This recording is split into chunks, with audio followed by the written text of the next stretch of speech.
Hello everyone, RSMSSB की online classes में आप लोगों का वेलकम है। अभी हमारा जो ऑनलाइन क्लास चल रही है वो क्लास 20 है आज की क्लास। इससे पहले क्लास 19 तक हम 2-3 सब्जेक्ट ऑलरेडी आपके साथ शेयर कर चुके हैं। उन सब्जेक्ट्स में है strength of materials, theory of structures and surveying.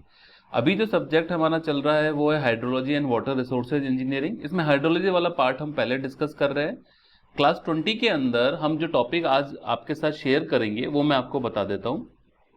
आज है हाइड्रोग्राफ्स के बारे में हम क्वेश्चन आपके साथ शेयर करेंगे। हाइड्रोग्राफ एक one of the most important topic है हाइड्रोलॉजी का। ठीक है, हाइड्रोलॉजी के अंदर दो टॉपिक सबसे ज्यादा इंपॉर्टेंट माने जाते हैं, एक है हाइड्रोग्राफ, दूसरा है इन्फिल्ट्रेशन लॉसेस, जिसमें हाइड्रोग्राफ सबसे ज्यादा इंपॉर्टेंट टॉपिक है। ठीक है, इसमें क्वेश्चन भी बनते हैं, न्यूमेरिकल और थ्योरी क्वेश्चन दोनों तरीके के। हाइड्रोग्राफ के मैं क्वेश्चन शेयर करने से पहले मैं आपको एक बार उसका डिटेल सिलेबस बता देता हूं कि आपको हाइड्रोग्राफ में क्या क्या पढ़ना है।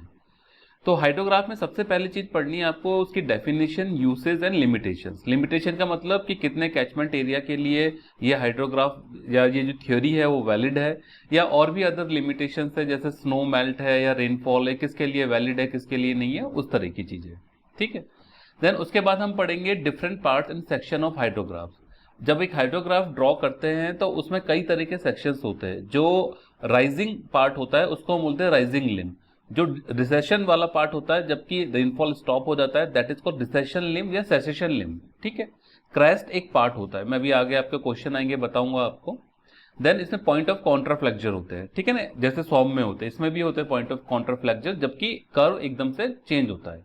ठीक है, तो ये जो पार्ट्स है किसी भी हाइड्रोग्राफ की, जो डायग्राम है उसके अंदर क्या क्या पार्ट होते हैं वो समझना जरूरी है, क्योंकि उसमें से थ्योरी क्वेश्चन बनता है। उसके बाद है फैक्टर्स अफेक्टिंग फ्लड हाइड्रोग्राफ। जो जो फैक्टर है फ्लड हाइड्रोग्राफ को अफेक्ट करते हैं, for example shape of catchment, slope, catchment का स्लोप होगा तो जो हाइड्रोग्राफ का पीक होगा वो डिफरेंट हो जाएगा, drainage density, form factor, land usage वगैरह, ये सारे जो फैक्टर है जो फ्लड हाइड्रोग्राफ को अफेक्ट करते हैं वो सब भी हमको पढ़ने हैं। देन उसके बाद जब फ्लड हाइड्रोग्राफ में से हम बेस फ्लो को सेपरेट कर देते हैं तो हमारे पास डीआरएच बनता है, यानी डायरेक्ट रन ऑफ हाइड्रोग्राफ। तो बेस फ्लो सेपरेशन के लिए कौन कौन से मेथड यूज करते हैं, स्ट्रेट लाइन मेथड है या जो भी मेथड्स है उसके बारे में हमको पढ़ना है। डीआरएच को हम कैसे ड्रॉ करते हैं, उसके ऊपर न्यूमेरिकल कैसे होते हैं वो उसके बारे में हमको पढ़ना है। डीआरएच मतलब डायरेक्ट रन ऑफ हाइड्रोग्राफ, इसी को हम ईआरएच भी बोल सकते हैं, इफेक्टिव रेनफॉल हाइड्रोग्राफ, दोनों सिमिलर चीज है। फिर एक टर्म आते हैं इफेक्टिव रेनफॉल हाइटोग्राफ। एक्चुअली कई बुक्स के अंदर इफेक्टिव रेनफॉल हाइड्रोग्राफ को ईआरएच दिया हुआ है, ठीक है ना, जबकि ईआरएच हम यहाँ पे लिख रहे हैं इफेक्टिव रेनफॉल हाइड्रोग्राफ। तो दोनों ही करेक्ट है, कोई ज्यादा डिफरेंस नहीं है। हाइड्रोग्राफ जो होता है basically discharge versus time curve होता है, और हाइड्रोग्राफ होता है रेनफॉल इंटेंसिटी वर्सेस टाइम होता है। ठीक है ना, वो रेनफॉल की डेप्थ को देता है और ये बेसिकली क्या देता है, रेनफॉल के वॉल्यूम को देता है। ठीक है, इसलिए बहुत ज्यादा डिफरेंस नहीं है दोनों में, मतलब फंडामेंटली।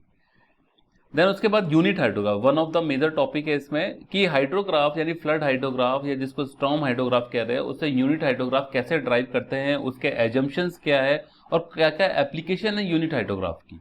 ठीक है, यूनिट हाइड्रोग्राफ का कंस्ट्रक्शन जब हम करते हैं तो नॉर्मली दो तरीके की कंडीशन को अज्यूम करते हैं। एक यूनिफॉर्म स्टॉर्म, स्टॉर्म मतलब बारिश सिंपली, है ना, मैं पहले भी बता चुका हूं आप लोगों को। एक नॉन यूनिफॉर्म स्टॉर्म, है ना, कभी कम हो रही है कभी ज्यादा हो रही है बारिश, इस तरीके से।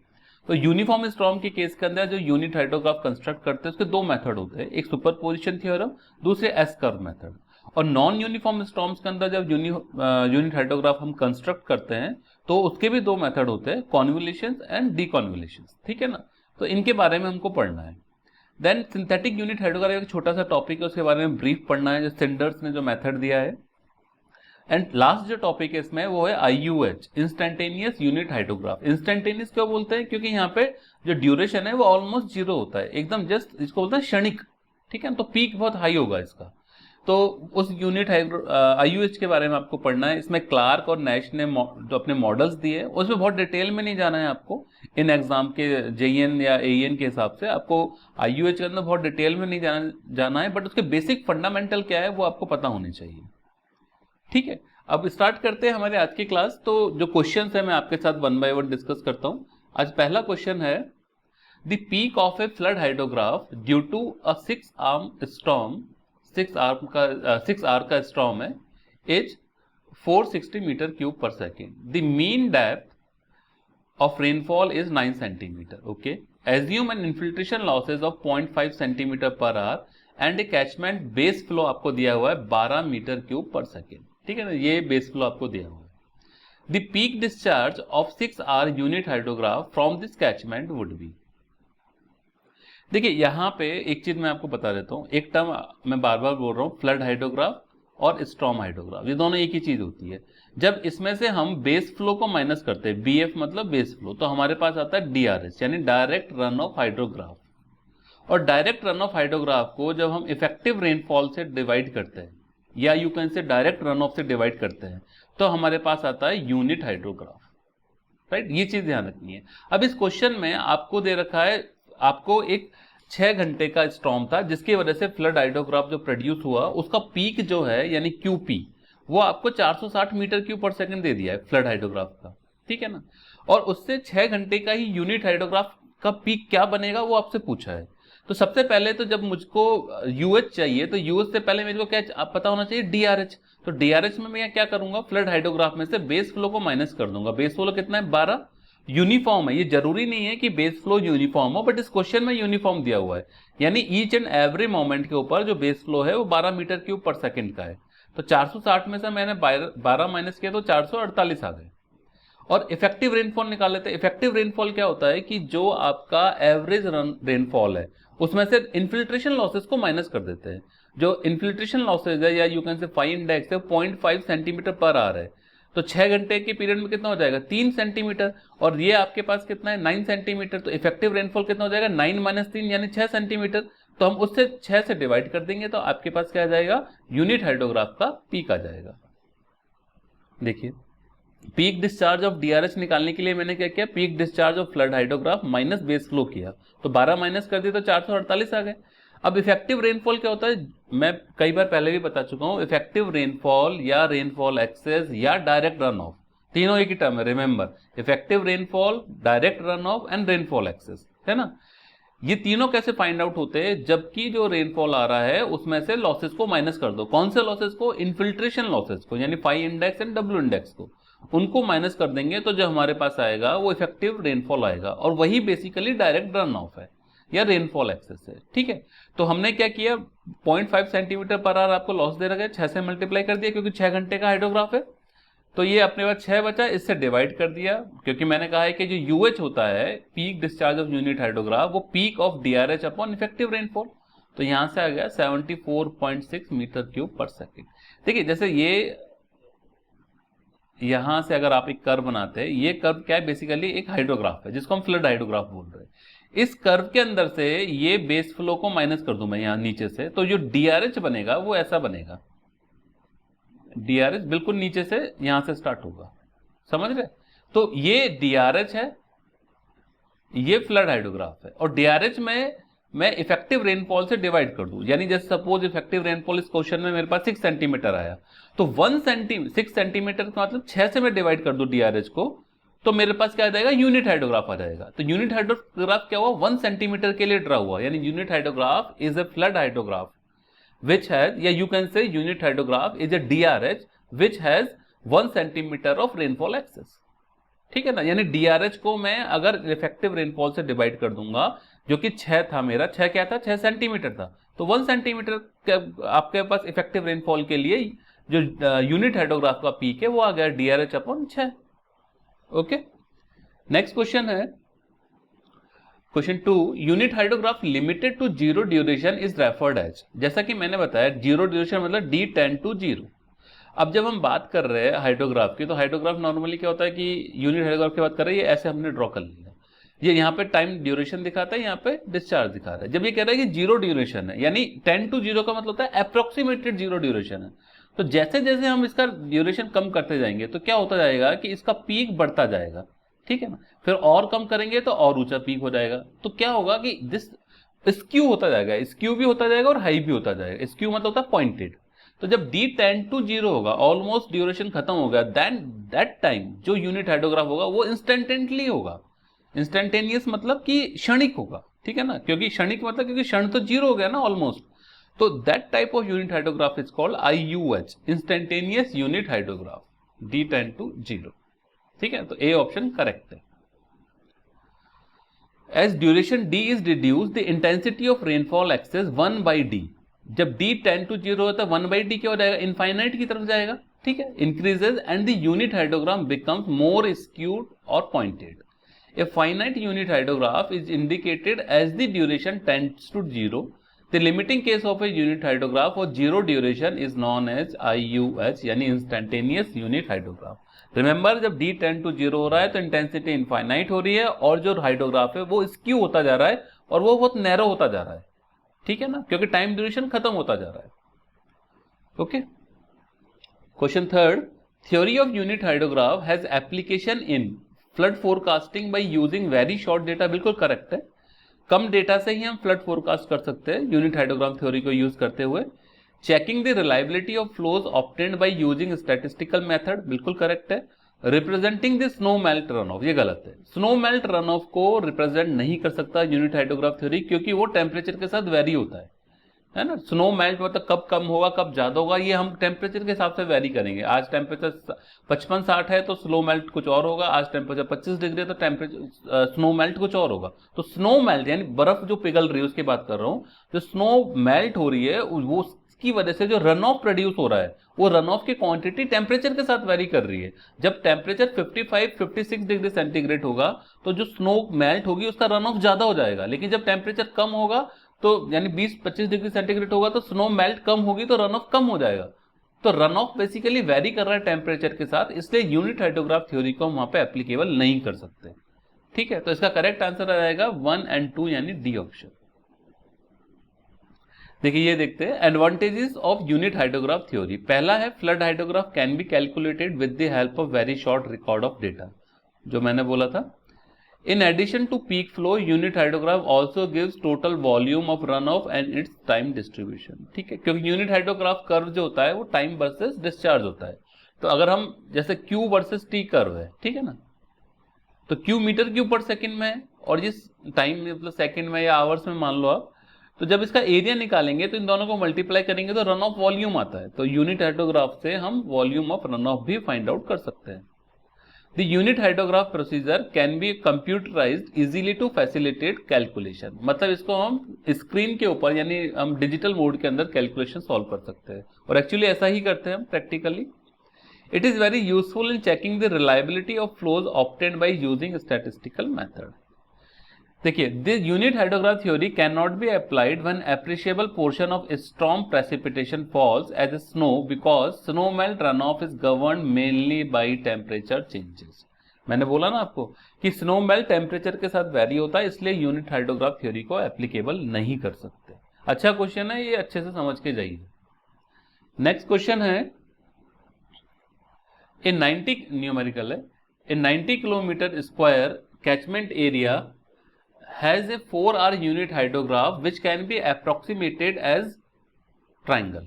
ओके, तो ये इस तरीके का है, Q वर्सेस T हमने कर्व बना लिया यूनिट हाइड्रोग्राफ और ये अगर ट्राइंगल है तो ट्राइंगल ऐसे बन गया, ठीक है। और ये कैचमेंट एरिया आपको 90 किलोमीटर स्क्वायर दे दिया और पीक जो है इसका 10 मीटर क्यूब पर सेकंड दे दिया, ठीक है। Then base time would be, base time क्या होता है कि ये यूनिट हाइड्रोग्राफ ने जितना टाइम कवर किया है, ठीक है ना, इसको कंस्ट्रक्ट करके हमने जितना टाइम में कवरेज किया है that is called base time. तो मैं अगर आपसे बात करूं कि ये इसका area of unit hydrograph curve क्या होगा, तो एरिया ऑफ यूनिट हाइड्रोग्राफ मतलब हाफ इनटू इसका peak discharge 10 metre cube per second है, multiply by base time hours के अंदर हम ले रहे हैं तो इसको 3600 से मल्टीप्लाई कर दूं, क्योंकि एक घंटे में 3600 सेकंड होते हैं ताकि सेकंड कट जाए, तो इसकी यूनिट क्या रहेगी हमारे पास, मीटर क्यूब यानी वॉल्यूम आ जाएगी। This equal to catchment area, kilometre square को मैं मीटर स्क्वायर में कन्वर्ट कर लूंगा 10⁻⁶ से मल्टीप्लाई करके, मल्टीप्लाई बाई यूनिट हाइड्रोग्राफ किसके लिए होता है, 1 सेंटीमीटर इफेक्टिव रेनफॉल के लिए होता है। तो 1 सेंटीमीटर और 1 सेंटीमीटर को मैं किस में कन्वर्ट कर लूंगा 10⁻² मीटर में, तो ये वैल्यू भी कितनी हो जाएगी मीटर क्यूब में। इसका मतलब area of unit hydrograph equal to catchment area multiply by 1 centimetre of effective rainfall, है ना।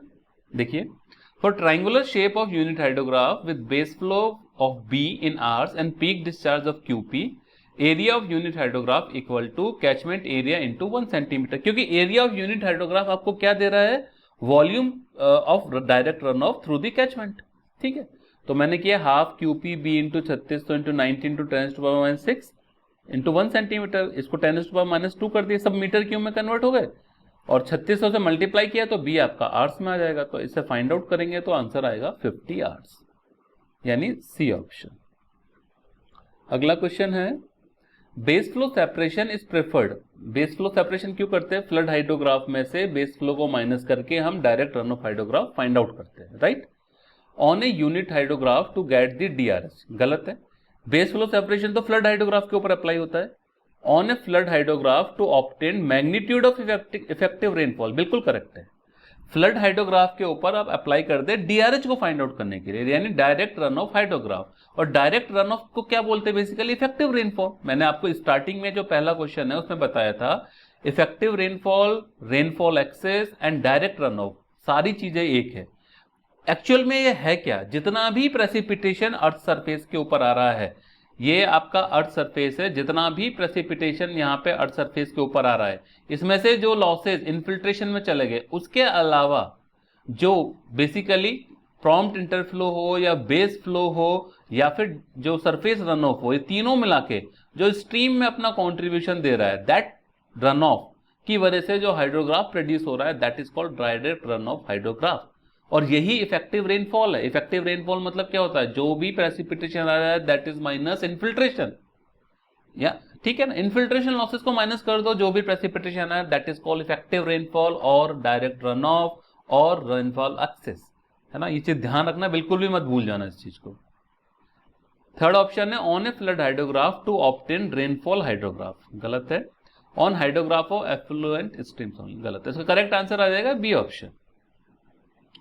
Base flow, also called drought flow or groundwater recession or low flow, is the portion of runoff which has given its contribution in stream very lately।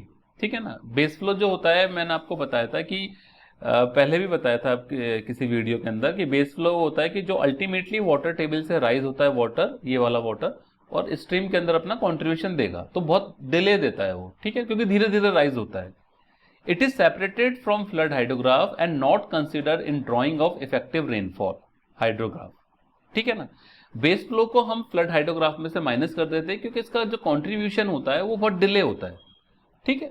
और जो फिर hydrograph हम find out करते हैं, that hydrograph is called direct run off hydrograph, right.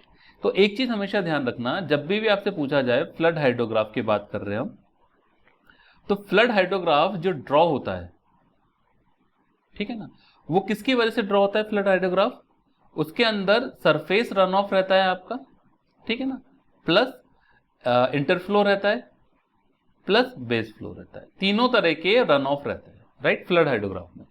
जब हम डीआरएच की बात करते हैं, यानी डायरेक्ट रन ऑफ हाइड्रोग्राफ की बात करते हैं, या यूनिट हाइड्रोग्राफ की बात करते हैं, तब हम फ्लड हाइड्रोग्राफ में से बेस फ्लो को माइनस कर देते हैं। उस केस में सरफेस रन ऑफ रहता है प्लस इंटरफ्लो रहता है।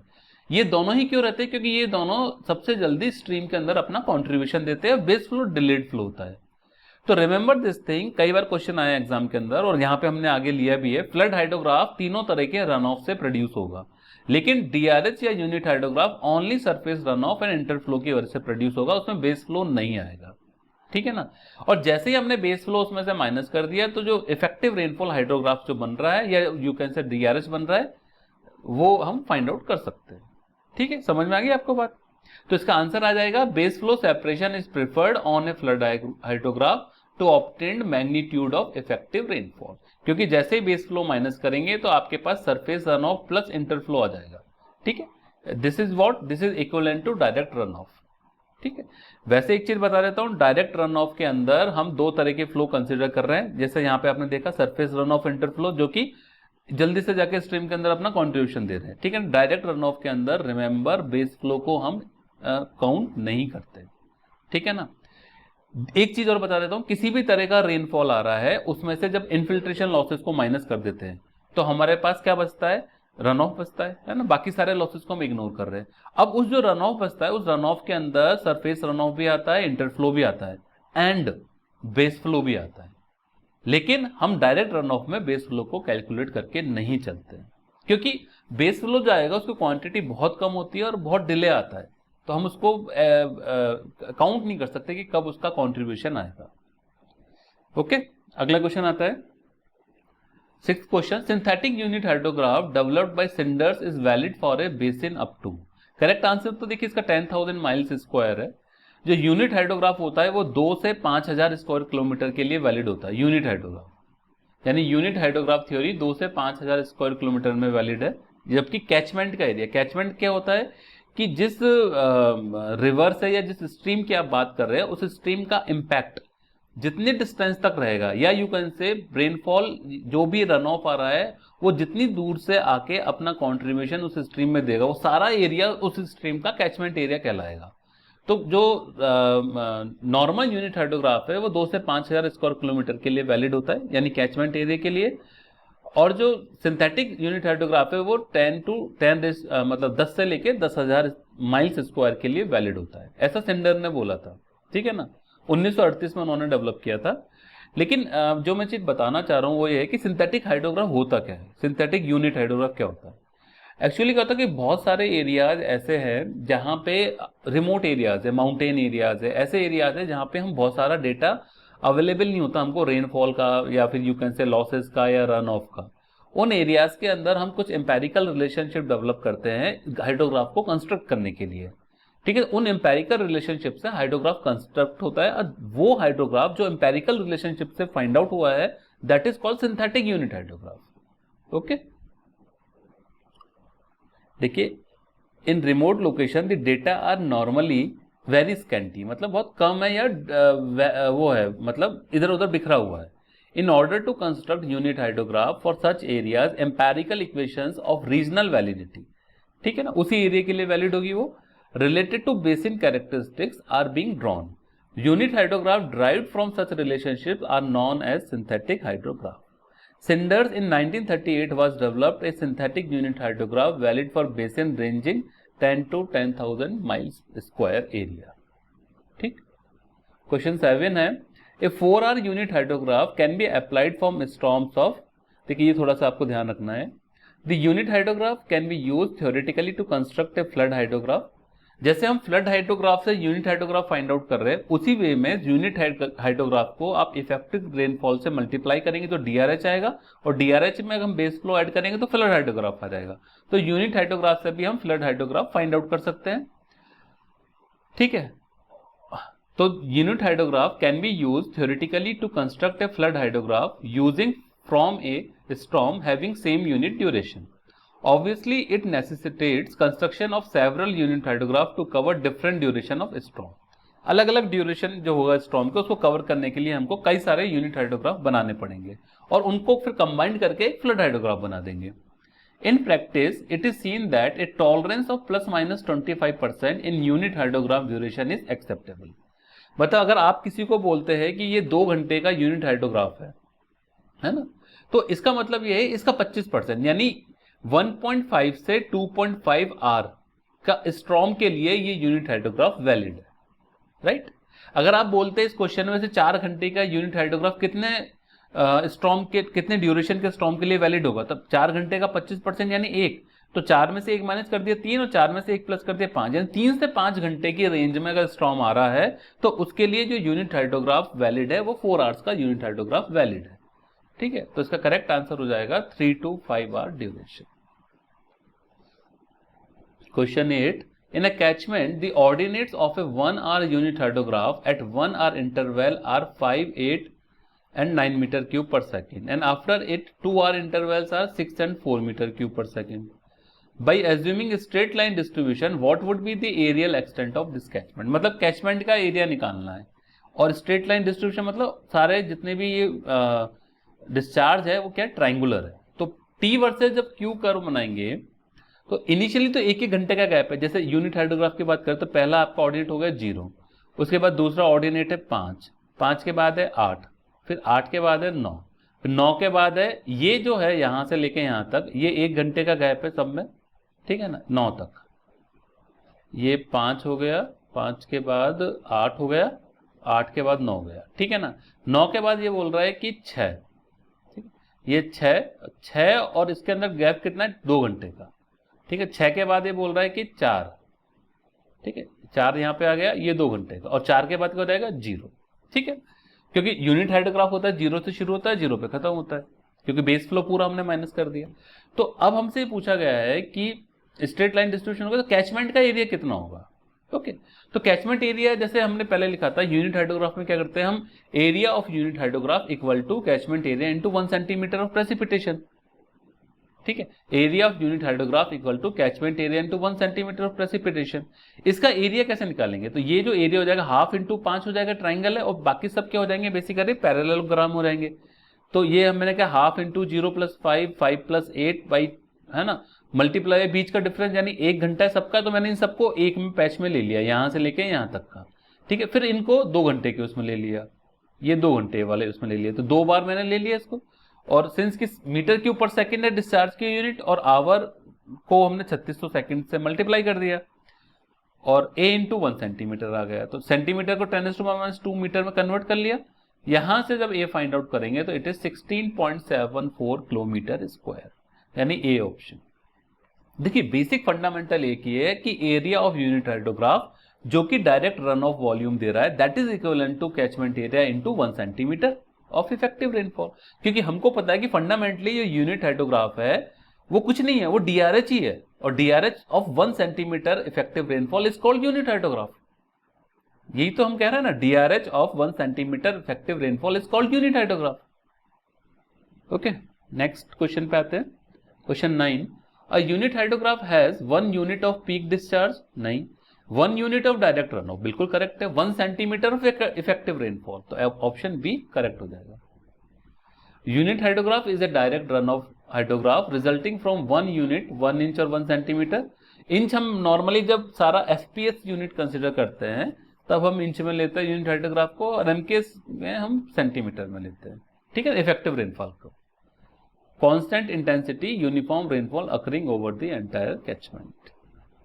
अगला question, for a catchment with an area of 400 km square, the equilibrium discharge of an S curve obtained by 4R unit hydrograph would be। Unit hydrograph को जब हम 2 to 4 hours या 4 to 2 hours unit hydrograph में convert करते हैं तो 2 method होते हैं, एक सुपरपोजिशन मेथड जबकि यूनिफॉर्म फ्लो है स्टॉर्म का, तो एक सुपरपोजिशन मेथड, दूसरा एस कर्व मेथड। तो एस कर्व मेथड के अंदर जो इक्विलिब्रियम डिस्चार्ज आता है that is equal to 2.778 into A upon D, right. यहाँ पे a किलोमीटर स्क्वायर में और d आवर्स के अंदर है, तो a 400 किलोमीटर स्क्वायर दे रखा है, d आवर्स यानी 4 दे रखा है, तो डायरेक्ट आ गया सी ऑप्शन, यानी 278 मीटर क्यूब पर सेकेंड होगा equilibrium discharge. Okay, next question है, construction of hydrographs consist of flow from. देखिए जब आपसे हाइड्रोग्राफ बोला जाए तो आप समझिए या तो हम स्टॉर्म हाइड्रोग्राफ की बात कर रहे हैं या फ्लड हाइड्रोग्राफ की बात कर रहे हैं। और जैसा कि मैंने बताया था फ्लड या स्टॉर्म हाइड्रोग्राफ के अंदर surface run off, base flow, interflow तीनों का कंट्रीब्यूशन होगा, लेकिन यूनिट हाइड्रोग्राफ या डीआरएच के अंदर बेस फ्लो का कंट्रीब्यूशन नहीं होगा। तो इसके अंदर करेक्ट आंसर क्या जाएगा, D option. Hydrograph is the response of a given catchment to a rainfall input. It consists of flow from all 3 phases of runoff, that is surface runoff, interflow and base flow. Question 12. The direct runoff hydrograph of a storm obtained from a catchment is triangular in shape. DRH की बात कर रहा है and has a base period of 80 hours. ठीक है ना, DRH की बात कर रहे हैं, DRH में भी जो base flow है वो 0 होगा, तो ये 80 आवर्स का आपका बेस पीरियड हो गया, और जो पीक है वो 30 मीटर क्यूब पर सेकेंड हो गया, राइट। एंड कैचमेंट एरिया है 43.2 kilometre square. Rainfall excess find out करना सिंपल, जैसे हमने यूनिट हाइड्रोग्राफ में किया। As we know area of DRH क्या होगा, वो इक्विवेलेंट होगा volume of direct run off के, तो this is equal to catchment area into rainfall excess. ये सारी वैल्यूज हमने रख दी है यहाँ पे, तो 0.1 मीटर आ जाता है। कैलकुलेशन बहुत ईजी हो जाएगी इसमें, क्योंकि जो 43.2 एरिया दे रखा है वो कैलकुलेशन को इजी करने के हिसाब से दे रखा है। तो 0.1 मीटर का मतलब क्या हो जाएगा, 10 सेंटीमीटर का रेनफॉल एक्सेस यानी effective rainfall, B option. Question 13, in reservoir the peak of a flood hydrograph represents succession of. देखिए अच्छा इसमें ये क्या है, जैसे ये एक डायग्राम है फ्लड हाइड्रोग्राफ, ठीक है, Q versus T, right. Flood hydrograph है तो वो 0 तो बेस फ्लो होगा नहीं। अब यहां पे जैसे एक पॉइंट है, ये मान लो A पॉइंट है, ये पॉइंट है बी पॉइंट, ये पॉइंट है सी पॉइंट। एक्चुअली क्या होता है कि ये 3 पॉइंट इंपॉर्टेंट है इस पूरे फ्लड हाइड्रोग्राफ में। जो ये ए पॉइंट जिस पोर्शन के ऊपर है, that portion is called rising limb, क्योंकि यहाँ पे वो राइज कर रहा है कर्व। जो बी से सी वाला पोर्शन है, इसको हम क्या बोलते हैं बेसिकली, ये है रिसेशन लिम्ब, ठीक है ना, या क्योंकि कर्व नीचे की तरफ जा रहा है। और ए बी सी यानी ए टू सी, ये जो कर्व है दैट इज कॉल्ड क्रेस्ट, ठीक है ना। और ए और सी पॉइंट को हम बोलते हैं पॉइंट ऑफ कॉन्ट्राफ्लेक्चर, क्योंकि यहां से कर्व चेंज होता है। ए पॉइंट एक्चुअली वो पॉइंट है जिसके ऊपर रेनफॉल बंद हो गया, यानी सेसेशन ऑफ रेनफॉल हो गया है। सेसेशन का मतलब होता है स्टॉप होना रेनफॉल का, ठीक है ना। अब जैसे ही ए पॉइंट के ऊपर रेनफॉल बंद हुआ, इसका मतलब ये नहीं है कि ए पॉइंट पीक पॉइंट हो गया है, क्योंकि ए पॉइंट पे जब रेनफॉल बंद हुआ तो जो रेनफॉल अभी बंद हुआ है, ठीक है, ऐसा होता है कि जैसे ये मान लो यहां पे रेनफॉल हो रहा है, ठीक है ना, और स्ट्रीम जो है या रिजर्वायर वो यहां पर है, हम यहां पे फ्लड हाइड्रोग्राफ ड्रॉ कर रहे हैं, तो रेनफॉल यहां पे बंद हो रहा है, तो उस जो बंद हो रहा है उसके बाद भी उसमें कुछ कंट्रीब्यूशन होता रहेगा, क्योंकि जैसे रेनफॉल बंद हुआ तो वो तो स्टॉप हो गया, लेकिन उससे पहले जो हो रहा था रेनफॉल, उसकी वजह से जो रन ऑफ प्रोड्यूस हो रहा था वो जाके स्ट्रीम के अंदर अपना कंट्रीब्यूशन देता रहेगा।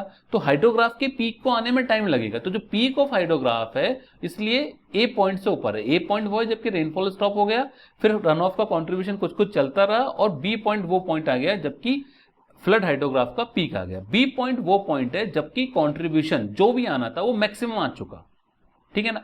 अब बी से सी के बीच में क्या हुआ है कि कंट्रीब्यूशन आना कम हुआ है, क्योंकि पहले क्या हो रहा था कि बरसात हो रही थी तो कंट्रीब्यूशन मान लो 5 मीटर क्यूब पर सेकंड पहुंच रहा था स्ट्रीम में। अब बरसात जैसे ही बंद की, वो 4 हो जाएगा, 3 हो जाएगा, 2 हो जाएगा, 1 हो जाएगा, 0 हो जाएगा, राइट। तो लास्ट में सी पॉइंट तक जाते जाते कंट्रीब्यूशन बिल्कुल खत्म हो गया। अब सी पॉइंट जो हो गया वो मैक्सिमम स्टोरेज हो गया उस रिजर्वायर के अंदर, ठीक है। सी पॉइंट के बाद जैसे ही डिमांड आई वाटर सप्लाई की या कहीं इरिगेशन की, सी पॉइंट के बाद पानी लेना स्टार्ट कर दिया, तो सेसेशन वो रिसेशन ऑफ रेनफॉल हो गया, मतलब रिसेशन ऑफ कर्व हो गया। रिसेशन का मतलब क्या हो जाएगा, उसमें गिरावट, रिसेशन, ठीक है ना। समझ रहे। ए पॉइंट वो है जिसके ऊपर रेनफॉल सेसेशन हो गया यानी स्टॉप हो गया। बी पॉइंट रन ऑफ का कंट्रीब्यूशन आता रहा, इसलिए वो पीक हो गया। पीक का मतलब ये नहीं है कि उसके बाद रन ऑफ का कंट्रीब्यूशन नहीं आ रहा है। बी पॉइंट तक जो रन ऑफ का कंट्रीब्यूशन था वो रन ऑफ वो मैक्सिमम था, लेकिन बी पॉइंट के बाद रन ऑफ का कंट्रीब्यूशन कम हो गया, इसलिए बी से सी में हमने डाउनवर्ड डायरेक्शन दिखाया है। सी पॉइंट वो है जबकि रन ऑफ का कंट्रीब्यूशन ऑलमोस्ट खत्म हो गया और अब रिजर्वायर में जितना पानी है वो मैक्सिमम स्टोरेज को शो कर रहा है, राइट। बी पॉइंट पे मैक्सिमम स्टोरेज नहीं है, क्योंकि बी पॉइंट के बाद भी कम कम करता करता रन ऑफ आता रहा है। तो सी पॉइंट मैक्सिमम स्टोरेज हो गया, और सी पॉइंट के बाद हमने क्या डिमांड चालू कर दी है, ठीक है ना। अगर सी पॉइंट के बाद डिमांड नहीं है तो कुछ इश्यू नहीं है, लेकिन सी पॉइंट के बाद डिमांड आ गई है, पब्लिक के लिए वाटर सप्लाई करनी है उस रिजर्वायर से, तो पानी उसमें से निकलने लग गया, तो वो एकदम all of sudden recession limb में कन्वर्ट हो गया। ओके, ये सेक्शंस होते हैं हाइड्रोग्राफ के। अब ये पूछता है the peak of flood hydrograph represents cessation of rainfall, गलत है। Just starting depletion of reservoir, ये भी गलत है। डिप्लीशन मतलब खत्म होना पानी। Maximum contribution of rainfall input, बिल्कुल करेक्ट है, क्योंकि रेनफॉल इनपुट का मतलब क्या हो गया, जो रेनफॉल का इनपुट आ रहा है उसी की वजह से रन ऑफ प्रोड्यूस हो रहा है, तो मैक्सिमम कंट्रीब्यूशन हो गया। और मैक्सिमम स्टोरेज भी गलत है, क्योंकि मैक्सिमम स्टोरेज तो सी पॉइंट होगा। तो करेक्ट आंसर हो गया C. The peak of a flood hydrograph is found after cessation of rainfall due to contribution of various rainfall inputs. After this peak, contribution of rainfall inputs is getting reduced due, but storage of reservoir remains increased till the start of demand. जो मैंने बताया वो सारा यहाँ लिखा हुआ है। Okay, ये फंडामेंटल है हाइड्रोग्राफ का। अगला क्वेश्चन है 14 number. An ordinate of a 4R unit hydrograph is 15 meter cube per second. The ordinate of a 2R unit hydrograph may be found out by using methods. Assume storm is uniform.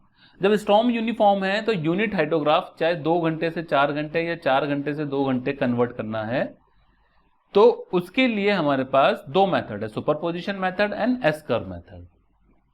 जब 2 से 4 घंटे करना है, यानी कम से ज्यादा duration का unit hydrograph बनाना है, तो आप सुपरपोजिशन थ्योरम से भी कर सकते हैं और एस कर्व मेथड से भी करते हैं। लेकिन जब 4R से 2R कन्वर्ट करना है तो ओनली एस कर्व मेथड ही यूज होगा। तो इस क्वेश्चन के अंदर B answer correct answer. Next है question 15। The shape of hydrograph is affected by the shape of basin, ठीक है ना, सबको पता है। For basins having almost semi circular shape the resultant hydrographs would have. ठीक है ना, देखिए दो तरह की शेप होती है, एक होती है फैन शेप, ठीक है, एक होती है फन शेप। ठीक है, फैन शेप मतलब ये इस तरीके से, इस तरह की शेप जो होती है कैचमेंट फैन शेप। ठीक है ना, फन शेप थोड़ी सी स्मूथ होती है, इलोंगेटेड होती है। तो जो फैन शेप होती है, जिसको हम नियरली सेमी सर्कुलर शेप भी बोलते हैं, उसके लिए अगर हाइड्रोग्राफ ड्रॉ करते हैं तो वो हाई पीक होता है एंड नैरो हाइड्रोग्राफ होता है, मतलब वो कंप्रेस्ड हो जाएगा। जबकि फन शेप के लिए यानी इलोंगेटेड बेसिन के लिए, जो कि इसमें स्मूथ है, ठीक है ना, उसके लिए हम हाइड्रोग्राफ ड्रॉ करते हैं तो वो ब्रॉडर शेप का हाइड्रोग्राफ होता है और पीक जो होता है वो लो होता है। जितना आपका नैरो होता जाएगा हाइड्रोग्राफ, जैसा कि हमने इंस्टेंटेनियस के केस में देखा था, उतना ही पीक जो है स्क्यू होता जाएगा और हाई होता जाएगा। ठीक है, तो इस क्वेश्चन में करेक्ट आंसर आ जाएगा high peak and narrow shape. Question 16 है, न्यूमेरिकल है। A triangular shape unit hydrograph is constructed on a dam with base period of 80 hours. ठीक है, ये एक अपने हाइड्रोग्राफ बना दिया ट्राइंगुलर शेप। ठीक, ये बेस पीरियड नीचे का 80 आवर्स है, यहां से लेके यहां तक का। फिर ये बोल रहा है कि पीक आर जो है 45 मीटर क्यूब पर सेकेंड है, 45। ठीक है, जो कब अकर कर रहा है 15 आवर्स के पीरियड में। ये 0 है, यहां से 0 से 15 के बाद पीक फ्लो आ जाएगा।